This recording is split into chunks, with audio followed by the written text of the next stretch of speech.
इसिंग इचाउगी खुदोंचाबा लौरगा गाड़ी हुरानबा अमा अरामबाई तेंगोन यूनिट 17 खुराइना गाड़ीगा कोनना फारे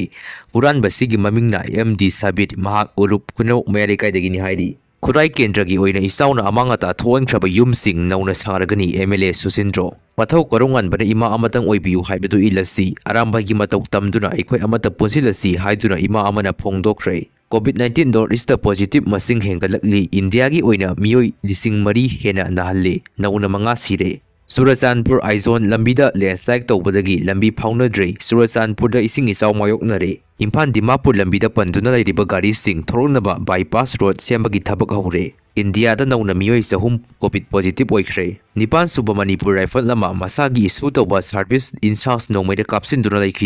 लैखिद्रबा मियोय अदुदी सेरौ बाजारदगी काप्राबम इबोमचा सही कुंट्रागा हुमदोय अपोपा लैखिद्रबा सनातोनगी मसानी हाइरि थौदो असि ngarang numit yung bapung amaga minute ang kay dathokibani hairi mahak sugunogi kunggang khoisabida posting tabani hairi nagagi lusingba muibana nagagi lam ins ama phawwa piroi haikiba ngasi sunga khigani village authority KCP PWZ update gi yamna maru amta miyamna share tawjage